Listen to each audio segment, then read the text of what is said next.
ಗೆಳೆಯರೇ, ಆಡಳಿತ ವಿಶ್ಲೇಷಣೆಯ ಮೂರನೇ ಭಾಗಕ್ಕೆ ಬರುತ್ತಾ, ಇಲ್ಲಿಯವರೆಗೂ ಆಡಳಿತ, ಅದರ ಅಮಲು ಯಾವ ರೀತಿ ಅಧಿಕಾರಸ್ಥರನ್ನ ಹಾಳು ಮಾಡಿ ಅದರಿಂದ ಜನರಿಗೆ ಹಿಂಸೆ ಕೊಡುತ್ತೆ ಅನ್ನೋದನ್ನು ನಾವು ಆಲೋಚನೆ ಮಾಡಿದ್ವಿ. ಈಗ ಪ್ರಸ್ತುತ ಭಾರತದ ಸ್ಥಿತಿಯನ್ನು ನೆನೆಸ್ಕೊಳ್ಳೋಣ. ಮುಸ್ಲಿಂ ಆಡಳಿತಗಾರರು 800 ವರ್ಷ ರಾಜ್ಯಭಾರ ಮಾಡಿ, ಅಂದರೆ ಭಾರತ ಪೂರ್ತಿ ಅಲ್ಲ, ಕನ್ನಡ ನಾಡನ್ನು ಬಿಟ್ಟು ಮಾಡಿ ಅವ್ರು ಇನ್ನೇನು ಇಲ್ಲೇ ಲೀನವಾಗ್ತಾ ಇದ್ದಂಗೆ ಬ್ರಿಟಿಷರು ಬಂದರು. 200 ವರ್ಷ ಆಡಳಿತ ಮಾಡ್ತಾರೆ. ಟಿಪ್ಪು ಸುಲ್ತಾನ್ ಸತ್ತಾಗ 1799 ಮೇ 4ರಿಂದ ಮೊದಲುಕೊಂಡು ಆಡಳಿತ, ಇಡೀ ಭಾರತದ ಆಡಳಿತ ಅವ್ರ ಕೈಗೆ ಹೋಗುತ್ತೆ. ಅವ್ರು ಮಾಡುವ ಒಂದು ಕೆಲಸ ಏನು ಅಂದರೆ, ಈ ನಾವಿವಾಗ ಭಾರತದಲ್ಲಿ ಜನ ಏನು ವಾಸ ಮಾಡ್ತಾಯಿದ್ದೀವಿ, ನಮ್ಮ ಪದ್ಧತಿಗಳೆಲ್ಲ ಏನಿದ್ದಾವೆ ಅವು ಹೆಚ್ಚು ಕಮ್ಮಿ ಭಾರತದಲ್ಲಿ ಮಾತ್ರ ಇರೋವಂಥ ಪದ್ಧತಿಗಳು. ಆ ಪದ್ಧತಿಗಳೆಲ್ಲ ಇರುವಂಥ ಎಡೆಗಳನ್ನೆಲ್ಲ ಒಂದು ಕಡೆ ಸೇರಿಸ್ತಾರೆ. ಅದೇ ಭಾರತ. ಈಗಿನ ಆಫ್ಘಾನಿಸ್ತಾನವೂ ಹೊರಗಿರುತ್ತೆ, ಎಲ್ಲ ಸೇರಿ. ಅವರು ಬಿಟ್ಟು ಹೋಗುವಾಗ ಅವರ ಅನುಕೂಲಕ್ಕಾಗಿ ಜಾತಿ ಧರ್ಮದ ಹೆಸರಲ್ಲಿ 2 ಭಾಗ ಮಾಡಿಬಿಡ್ತಾರೆ, ಪಾಕಿಸ್ತಾನ ಮತ್ತು ಭಾರತ. ನಮಗೆ ಬಂದ ಭಾಗದಲ್ಲಿ, ಭಾರತದಲ್ಲಿ ನಮ್ಮ ಆಡಳಿತ ಸ್ವತಂತ್ರ ತಂದುಕೊಂಡ ಹಂತ ಕಾಂಗ್ರೆಸ್ ಪಕ್ಷ ಅಧಿಕಾರಕ್ಕೆ ನಿಲ್ಲಲು ಹೋದಾಗ, ಸ್ವತಂತ್ರದ ನಾಯಕರಾಗಿದ್ದಾಗ ಮಹಾತ್ಮ ಗಾಂಧಿಯವರು ಒಪ್ಪೋದಿಲ್ಲ, ನೀವು ಪಕ್ಷವನ್ನು ಮೊದಲು ವಿಸರ್ಜನೆ ಮಾಡಿ. ಯಾಕಂದರೆ ನಾವು ಸ್ವತಂತ್ರ ಚಳವಳಿಗೋಸ್ಕರ ಪಕ್ಷವನ್ನು ಕಟ್ಟಿದ್ದು, ನಾವು ಸ್ವತಂತ್ರ ಬಂದಿದ್ದೆ, ನಾವು ಮತ್ತೆ ಆ ಪಕ್ಷವನ್ನು ರಾಜಕೀಯಕ್ಕಾಗಿ ದುರುಪಯೋಗ ಮಾಡಿಕೊಳ್ಬಾರ್ದು ಅಂತ ಅವ್ರು ಹೇಳ್ತಾ ಇದ್ದಂಗೆ ಅವ್ರನ್ನ ಕೊಂದಾಕ್ಬಿಡ್ತಾರೆ. ಆಮೇಲೆ ಇವರಿಗೆ ಯಾರು ಹೇಳೋರಿಲ್ಲದೆ ಅದೇ ಹೆಸರಿನಲ್ಲಿ ರಾಜ್ಯಭಾರ ಮಾಡ್ತಾರೆ. ವಲ್ಲಭಭಾಯಿ ಪಟೇಲರು ತೀರೋಗ್ತಾರೆ 50ರಲ್ಲಿ. 51, 52ರಲ್ಲಿ ಚುನಾವಣೆ ನಡೆದು ಅಧಿಕಾರಕ್ಕೆ ಬಂದಂತಹ ಜವಾಹರ್ಲಾಲ್ ನೆಹರು ಆಡಳಿತ ವಹಿಸ್ಕೊತಾರೆ. ಅವರು ಯಾವತ್ತೂ ತಪ್ಪುದಾರಿಗೆ ನಡೆಯಲ್ಲ. ಯಾಕಂದರೆ ಇಡೀ ಏಷ್ಯಾದಲ್ಲಿ ಅತ್ಯಂತ ದೊಡ್ಡ ಶ್ರೀಮಂತರಾಗಿದ್ದ ಮೋತಿಲಾಲ್ ನೆಹರು ಅವರ ಮಗ ಅವರು ಅಂಥ ಒಂದು ಶ್ರೀಮಂತಿಕೆಯನ್ನು ಬಿಟ್ಟು ಲಂಡನಲ್ಲಿ ಬ್ಯಾರಿಸ್ಟರ್ ಪರೀಕ್ಷೆ ಓದಿ ಸ್ವತಂತ್ರ ಚಳವಳಿಗೋಸ್ಕರ 20 ವರ್ಷ ಜೈಲಲ್ಲಿದ್ದವರು ಎಲ್ಲವನ್ನು ಕಳ್ಕೊಂಡ್ರು. ಕೊನೆಗೆ ತಮ್ಮ ತಂದೆ ಮಾಡಿದ್ದಂತಹ ತೀನ್ಮೂರ್ತಿ ಭವನ ಅಂತ ಅಲಹಾಬಾದ್ ಭವನವನ್ನು ಬಿಟ್ಟುಕೊಡ್ತಾರೆ ಕಾಂಗ್ರೆಸ್ ಪಕ್ಷಕ್ಕೆ. ಹಾಗೆ ಬಹಳ ತಮ್ಮ ಹೆಂಡತಿಯನ್ನು ಈ ಚಳವಳಿಗೋಸ್ಕರ ಅವರು ಕಳ್ಕೊತಾರೆ. ಕ್ಷಯರೋಗ ಬಂದಂತಹ ಕಮಲಾ ನೆಹರುವನ್ನು ಸಿಂಗಪುರ್ಗೆ ಕರ್ಕೊಂಡು ಹೋಗಬೇಕಾಗಿರುತ್ತೆ. ಆದರೆ ಇವರು ಸರ್ಕಾರಕ್ಕೆ ಕ್ಷಮಾಪಣೆ ಪತ್ರ ಬರ್ಕೊಡಲ್ಲ, ಇವ್ರನ್ನ ಬಿಡುಗಡೆ ಮಾಡಲ್ಲ.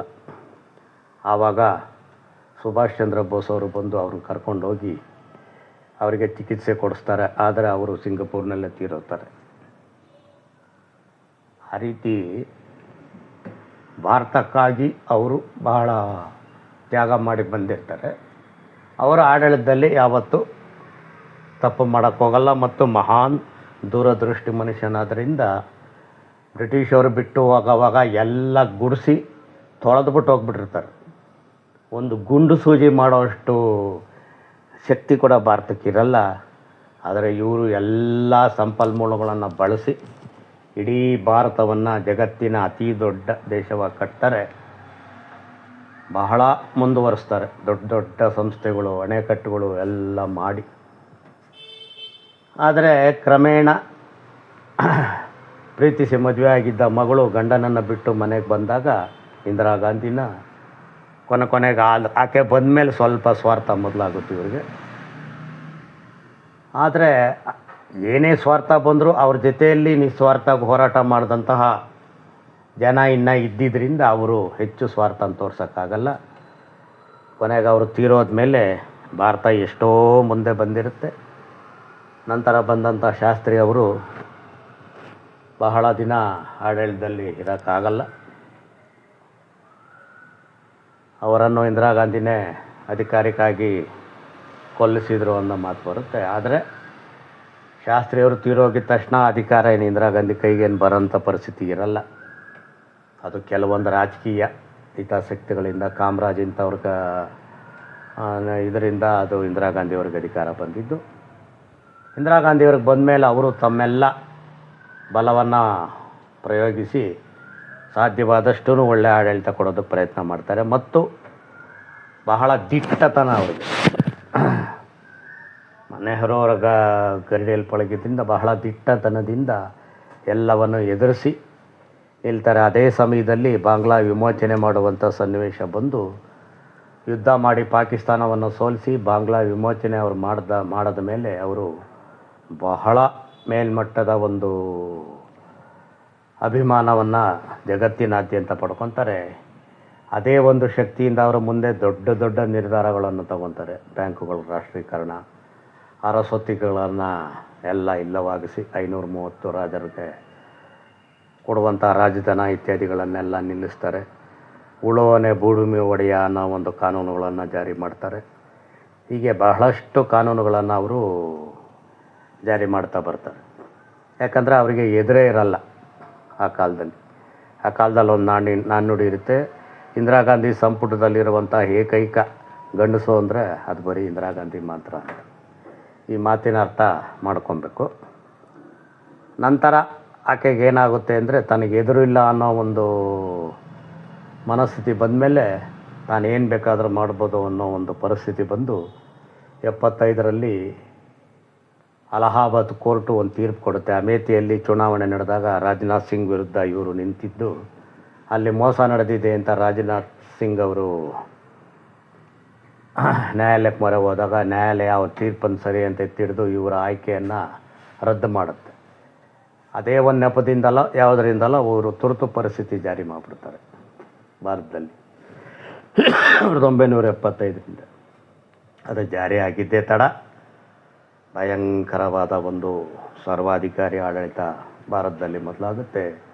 ತಮ್ಮ ವಿರೋಧಿಗಳನ್ನೆಲ್ಲ ಜೈಲು ಕಟ್ತಾರೆ. ಮೊರಾರ್ಜಿ ದೇಸಾಯಿ ಇರ್ಬೋದು, ಚಂದ್ರಶೇಖರ್ ಇರ್ಬೋದು, ಜಯಪ್ರಕಾಶ್ ನಾರಾಯಣ್ ಇರ್ಬೋದು, ಲಾಲ್ ಕೃಷ್ಣ ಅದ್ವಾನಿ, ಹೀಗೆ.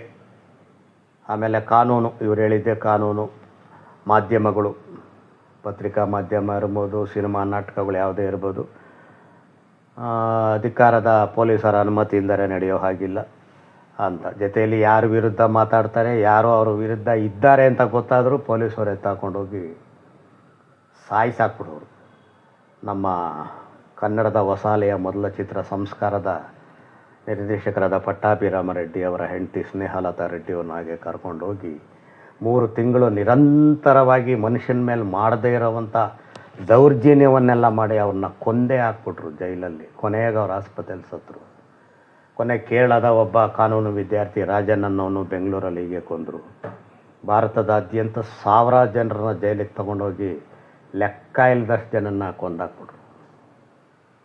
ಅದು ಜನ ಪ್ರತಿಭಟನೆ ಮಾಡೋಕ್ಕೆ ಆಗದೇ ಇರೋಂಥ ಪರಿಸ್ಥಿತಿ ಬಂದಿತ್ತು. ಯಾರು ಮಾತಾಡ್ತಾರೆ ಅವ್ರನ್ನ ಪೊಲೀಸರು ಎತ್ತಾಕೊಂಡು ಸಾಯಿಸೋದು.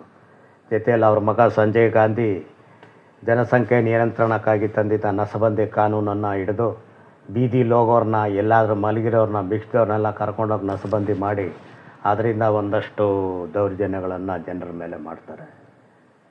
ಬಹಳ ದೌರ್ಜನ್ಯಗಳು ನಡೀತೆ. ಎಲ್ಲ ಬೆಲೆಗಳು ಎಲ್ಲನೂ ಸರ್ಕಾರ ಹೇಳಿದ ರೀತಿ ನಡಿಬೇಕು. ನಮ್ಮಂಥವ್ರಿಗಂತೂ ಹೋಟ್ಲಲ್ಲಿ ತಿನ್ನೋದಕ್ಕೆ ಸ್ವಲ್ಪ ಕಡಿಮೆ ಬೆಲೆ ಸಿಗ್ತಾಯಿತ್ತು. ಎಲ್ಲದರಲ್ಲೂ ಸರ್ಕಾರ ಆಡಳಿತ ಪ್ರವೇಶ ಮಾಡಿ ಬಹಳ ಒಂದು ಕೆಟ್ಟ ಯುಗವನ್ನು ಆಧುನಿಕ ಕಾಲದಲ್ಲಿ ಭಾರತ ನೋಡುವ ಹಾಗೆ ತುರ್ತು ಸ್ಥಿತಿ ಮಾಡುತ್ತೆ. ಆದರೆ ಅದು ಎಷ್ಟು ದಿನ ಮುಂದುವರ್ಸೋದಕ್ಕಾಗಲ್ಲ. ಒಳಗೊಳಗೆ ಪ್ರತಿಭಟನೆಗಳು ತೀವ್ರವಾಗ್ತಾ ಬರ್ತಾ ಇದ್ದಂತೆಲ್ಲ ಕೊನೆಗೆ 1977 ಮಾರ್ಚ್ 4ನೇ ತಾರೀಕು ಅದನ್ನು ವಿಸರ್ಜನೆ ಮಾಡ್ತಾರೆ.